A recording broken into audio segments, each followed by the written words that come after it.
2021 Subaru Impreza, courtesy of Apple Subaru in York, PA. For more information on their inventory, please feel free to check out the link in the description box below. And so I wanted to check this one out today because this is actually an all-wheel drive compact car for under $20,000. And those are rare these days. Not only that, the Impreza does give you great reliability. Just check out Consumer Reports for that. Great resale value, which is very typical for Subaru in general.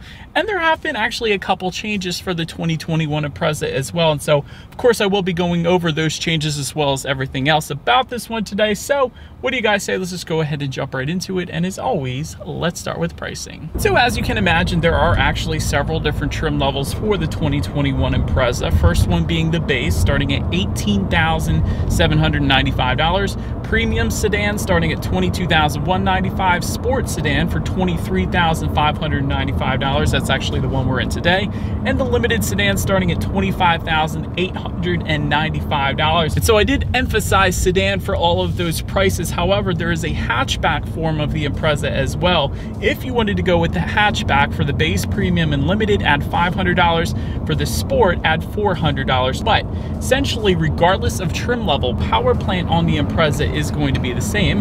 Powering this little beast is going to be a 2-liter direct injected 4-cylinder boxer engine, putting out 152 horsepower at 6,000 RPM, 145 pound-feet of torque available at 4,000 RPM, power sent to all 4 wheels through Subaru's legendary symmetrical all-wheel drive system. And that power is sent to the ground through a 5-speed manual, which comes standard on the base trims and actually the sport hatch as well, or a Lineartronic CVT, which is the one we have today actually. And by the way though, that Lineartronic CVT does come with a 7-speed manual mode if you were to go with the premium trim level and up. And so of course we will be testing that out a little bit in this video as well. But before we have some fun with that, when it comes to 0 to 60 time on this one, approximately 9 seconds flat for the sedan, 9.2 seconds for the hatchback. I'm going to see how that feels in a little bit as well. And as far as MPG numbers go, 28 in the city, 36 on the highway, which is actually pretty impressive considering all-wheel drive does come standard. But before we do that acceleration test, I do want to mention there are some drive modes that do come with this one as well. That is going to be labeled SI drive, as Subaru likes to call it. Those buttons are located on the right side of the steering wheel there. They are labeled S and I, of course. S meaning sport and I meaning intelligent. They will adjust things like the shift points and the throttle response. So if I press that S right now, it is immediately going to downshift for me, holding the RPMs at a much higher level, giving you more power on demand essentially. So that is what that is there for. But so now, having mentioned all of that, like I said, we do have the CVT. There is a 7-speed manual mode. What I'm going to do to utilize that is to push the shifter all the way to the back and to the left. It is telling me I'm in 6th gear right now. It is going to display what gear, simulated gear I should say. This is a CVT after all, but it is going to display that up there. So what do you guys say? Let's go ahead and find a straightaway and let's put the paddle shifters to the test. And let's see if this manual mode actually shifts for us. All right, so we are turning. We are in 1st gear right now. Let's see if it shifts. 3,500. Nah, it's not. All right, shift. Okay, not that bad. Paddle shifters are actually pretty quick, and it does simulate the shifting really, really well for a CVT. I will say that it almost really does kind of feel like an automatic transmission, which I like. That is pretty cool. Well done, Subaru, for that. So I'm just going to put the shifter back to the right here. It's going to give full control back to the Impreza. And what do you guys say? Let's do a quick little acceleration test here in our Impreza, and let's see how quickly we can get this one here up to speed in 3, 2, 1. Adios. Well, it's loud. It's not the quickest thing in the world, but yeah, that boxer engine definitely gets up there. So anyways, CVT is always kind of interesting when you do an acceleration because there's no shifting, but not the quickest thing in the world. But hey, if you want quicker, just go with the WRX. But yeah, it'll do the trick though. It's going to give you good MPGs, and of course you got all-wheel drive, so that's a good thing. But to go along with that acceleration, as always, braking is equally important. And so up front, you will find 10.9-inch ventilated front discs. In the back, 10.8-inch solid rear disc. If you go with one of the sport trims, you're actually going to get 11.6-inch ventilated front disc. So I like the performance upgrade with the sport trim levels. A lot of other manufacturers out there, they just make it cosmetic. So well done Subaru for upping the brakes a little bit on the sport trim. As far as that 60 to 0 stopping distance goes, it actually comes in at 118 feet, which quite honestly is dang impressive. For comparison's sake, the Corolla comes in at 119, Civic comes in at 113 feet. So really anything under 120 is really, really good. SUVs typically give you around 120 or even 130s. So 118 feet is pretty good, I will say that. But when it comes to that braking feel, it is perfectly fine. Definitely a good bite to the brakes. There's no brake pedal delay or anything like that. So once again, on point Subaru. Touching on suspension and handling, in the front, you're gonna get an independent strut type front suspension with the stabilizer bar. In the back, independent double wishbone type rear suspension, once again with the stabilizer bar. As far as the steering feel goes, that is once again one of the first things I noticed when I got in this one. The steering feel definitely leans towards the heavier side, which I like. Better helps you point you in the direction that you want to go. Gives you a little better, sportier of a feel, I guess you could say. A lot of times you will find loosey-goosey steering feels in other vehicles, but that is definitely not the case in the Impreza. I love the steering feel in this thing. And dare I say a bold statement here, it's almost Mazda-like, so I really do like it, I will say that. But as far as ride quality goes, it actually is a little bit more than I expected. It's soaking up PA's road imperfections quite nicely compared to a lot of the other compact cars that I've tested in its class. So ride quality is actually pretty darn good. And as far as cabin noise goes, really not a whole lot of exterior wind noise coming into the cabin, but like I said, when you really hit the gas, you will get that engine noise, which really isn't all that much of a bad thing to me. I like hearing the engine, but maybe you don't, but the exterior wind noise is definitely on point there. Touching on visibility, I absolutely love this visibility. Honestly, you can see perfectly fine out the back, but the reason I love it is because of that rear spoiler back there. And we'll get into the exterior in a second here, but love looking at that rear spoiler. That is pretty dang cool. But anyways, that is about it for the performance segment of this review, you guys. Let's now go ahead and take a look at the exterior of this brand new 2021 Subaru Impreza. All right, so here she is, you guys, the new 2021 Subaru Impreza, finished in dark blue metallic. In case anybody was curious. Let's go ahead and start up front on this one. When it comes to ground clearance for the Impreza is going to come in at 5.1 inches. To the sides, multi-reflector halogen headlights are going to come with the base, premium, and sport trim levels. They, of course, will come with the automatic feature, meaning when it starts to get dark out at night, those headlights will turn on automatically for you there. One less thing you have to worry about.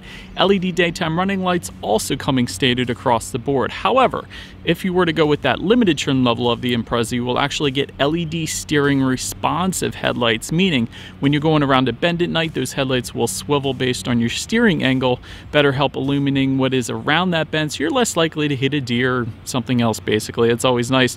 And also with that limited trim level just below, you will also get fog lights down there as well, so that's pretty cool. But let's go ahead now and make our way to the side of the Impreza. And so to the side, raised silver roof rails are going to come with the premium hatch and limited hatch.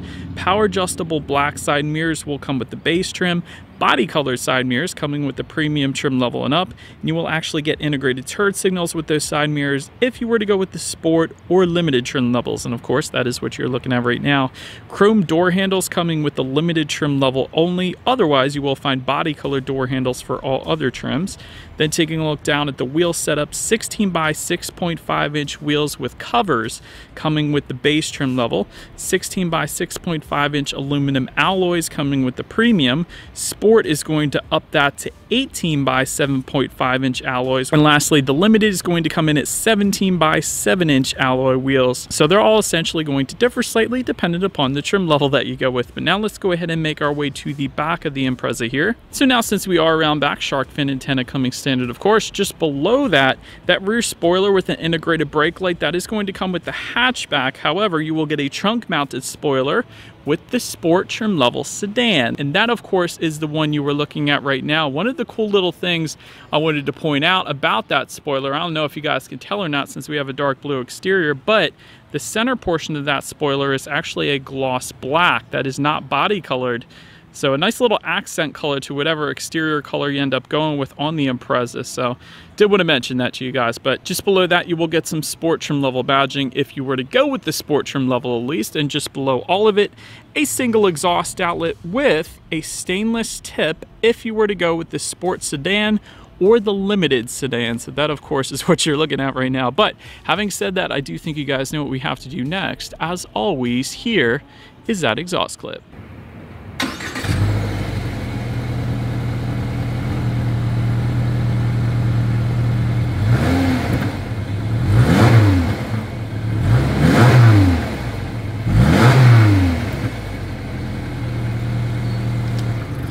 So, but now since we are around back here of the Impreza, when it comes to opening that rear trunk, there is a button on the trunk itself, or there's also a button to unlock it on the actual key fob. So either way is perfectly fine. But once opened up, cargo capacity comes in at 12.3 cubic feet for the sedan, which of course is what you're looking at right now. However, that does jump up to 20.8 cubic feet if you were to go with the hatchback version of the Impreza. So I did want to mention that. Either way though, those rear seats do fold down. There is a 60-40 split, so you do have a good bit extra space there if you needed it at least. If you were to go with the hatchback, you also get 2 grocery bag hooks back there. There's also 4 cargo tie-down anchors back there, and a retractable cargo cover as well. But of course, you're not going to get any of that with the sedan. But now let's go ahead and make our way to the rear legroom of the Impreza. 36.5 inches for both the sedan and hatchback. So for reference, I'm an even 6 feet tall. This is how much space I have back there. One of the things I like about that rear legroom is the back portion of those front seats. You can press in a little bit on that, so you do have a little bit extra knee room if you're a taller person back there, as opposed to the hard plastic backs that a lot of other manufacturers will use. So I did want to mention that too. Rear center armrest with cup holders for the rear passengers, coming with the limited trim level only. Also for the sport trim level unlimited, you will find dual rear USB charging ports for those rear passengers as well. That's always something I personally look for. But then make our way to the front seats, manually adjustable cloth seats with the base and premium, sport cloth with red stitching for the sport trim level, leather seating for the limited, heated front seats for the premium trim level and up, power adjustable front seat for the limited trim level only. And as far as the seat comfort goes, it's okay. It's not the best I've ever tested, and reason being is that there is no lumbar support. Unfortunately, that would have made it so much more comfortable, but it is okay. It's certainly not bad. It's not the worst I've ever tested, so I don't want to say that. But taking a look at the steering wheel, it is tilt and telescoping. It is leather wrapped for the sport and limited trim levels only. And of course, you get some cool red stitching if you were to go with that sport trim level too. Then make our way to the startup. Let me start by showing you guys the key here. Essentially, all of your buttons are located on one side of the key. Lock, unlock, and that button to unlock the rear hatch or trunk, whichever. As far as that unlock button goes, it's actually going to be the Subaru logo in the middle of the key fob there, in case anybody was curious. But if you wanted a push button start, that is going to come with the sport, limited, and it's going to be optional on the premium trim if you went that route. So all I am going to do here is simply put my foot on the brake and press that engine start button located just by the driver's right knee there. It's something that once started up, when it comes to the gauge setup, it will do a full sweep upon startup, of course. Tachometer all the way to your left, speedometer on your right. I like how the gauges are finished in red. It's a little sportier of a feel to go with our red interior we have here in the Sport. So that's pretty cool looking. Small digital display front and center to control what is on there. There's some steering wheel mounted controls on the left side there. Of course, you can check out what driving mode you're in up there as well, but also there is a digital speedometer you can display up there if you wanted to. How many miles you have left until you hit empty, your fuel information at any given time, when you need your next oil change, the list goes on. So quite a bit up there. Then making our way to overall interior quality, there is a power moonroof. It's going to be optional on the premium trim level and up. We do have that option, so it's letting it a little extra light for this video, so I'm appreciative. If you were to go with the sport trim level, you're actually going to get aluminum alloy pedal covers as well. Automatic climate control is going to come with the limited trim levels only, but having said that, I kind of like the old school climate control that we have in the sport trim level here. It's just easy to use. Like, anybody is going to figure out how to use it in a split second. So I kind of like it for that reason. Just in front of the shifter, you have a little bit of storage, an auxiliary port, 2 USB charging ports, and a 12-volt power outlet there. If you went with the premium trim level and up, your heated seat buttons are going to be located directly behind the shifter. Just behind that, you're going to have dual cup holders, of course, and within the center armrest, 2 more USB charging ports actually, and a 12-volt power outlet, and a decent amount of storage within that as well. But I do like the sport trim level. You have a carbon fiber look found on the doors. It's not authentic carbon fiber, but it does look pretty dang cool. Also a lot of red stitching in this one to tie in with the seats and the steering wheel and even the shift boot that I have here. So overall interior quality is pretty much as expected. And not only that, I just found there's HomeLink controls. That is going to be optional, by the way. I forgot to mention that, for up to 3 different garage doors found on the bottom portion of that rear view mirror, which also has a compass in the upper right hand corner there. That's pretty cool, because the alternative is that rattling garage door opener that you clip to the sun visor, which can get annoying when you're driving down the highway. So I do like the HomeLink controls found on the rear view mirror there. But now let's go ahead and make our way to the tech display on this one. There's actually 2 tech displays. There's an upper one, which I'm going to cover first here. Essentially, to control that, there's an info button on the left side of the steering wheel. If you press that, you could scroll through different things like how many miles you have left until you hit empty, what day of the week it is, what the date actually is. There's some off-road information, although I'm not sure if you're going to go off-roading in an Impreza, but it's there for you. Also your average speed, there's some weather information, radio information, the list goes on, but it's a good bit of information up there, and I like that it's there. Just below that is going to be the main tech display, and that's going to be either a 6.5-inch color touchscreen display for the base and premium trims, or an 8-inch color touchscreen display if you were to go with the Sport or Limited. Either way, you still get Bluetooth and audio streaming, you still get Android Auto, Apple CarPlay, even for the base Impreza. That's always nice. That means if you have a smartphone, simply hook it up to the Impreza via USB cable, and you got free navigation displayed up on that text screen, as well as the ability to like and dislike your Pandora songs, and there's a couple other compatible apps as well. If you wanted factory navigation system, it is going to be optional on the Limited. You really don't need it, maybe unless you live in the mountains or you do a lot of mountain driving, perhaps. I don't know, something like that. You can, of course, check out your radio information up on that screen as well. And by the way, the sound system will differ substantially amongst the trim levels. 4 speakers is going to come with the base, 6 speakers is going to come with the premium, Sport, and Limited, and then there is an 8-speaker Harman Kardon sound system, which is going to be optional for the Sport and Limited. And actually, we do of course have that option here today. That does come with 432 watts, by the way, with an external amp. So having said all that, what do you guys say? Let's go ahead and turn on the radio, see what we got playing today, and let's test out the clarity of this one.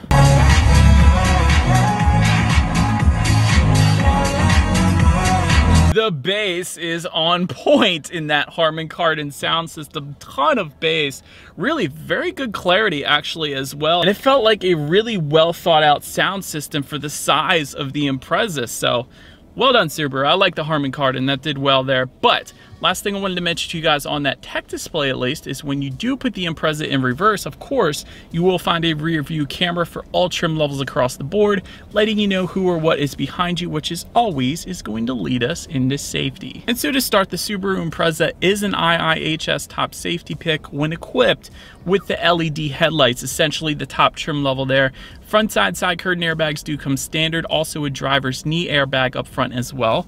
In the back, you're going to have latch, aka lower anchors and tethers for children for the rear car seats, rear child door locks, tire pressure monitoring system. It's all pretty basic stuff at this point, but Subaru EyeSight is going to come with the premium trim level and up. It is going to be optional on that base trim level, but what Subaru EyeSight is that's going to give you pre-collision braking system, pre-collision throttle management, lane departure and sway warning, and lane keep assist as well. Then if you were to go with the Limited, that's going to add a few things as well, including high beam assist, reverse automatic braking, and a blind spot monitor with rear cross traffic alert, which by the way is optional on the Premium and Sport, and we do have that there today. Overall, when it comes to my final thoughts here of the Impreza, of course you have the best all-wheel drive system standard on every single trim level, and the fact that it comes standard at under $20,000 is a very good thing. So great price point for this all-wheel drive compact car. Android Auto, Apple CarPlay coming standard on all trim levels is also a big plus, although wireless Android Auto and Apple CarPlay would be pretty darn sweet, so you don't have to hook it up with the USB cable. A lot of other manufacturers are just now starting to do that. So I hope Subaru follows that trend in the future, because nobody likes those extra wires. But another constructive criticism of the Impreza is it is a bit slow. That's pretty much as expected with those engine specs that I rambled off at the beginning of the video, but maybe an optional turbocharged engine would be a pretty cool setup for the Impreza. But on the flip side, on the plus side, when it comes to driving dynamics, it has great braking and incredible handling, or should I say steering feel. The steering feel is wonderful. I love the heavier weight that the Impreza gives you, a little better feeling of being in control. But that about rounds out this review, you guys. Thank you so much for watching.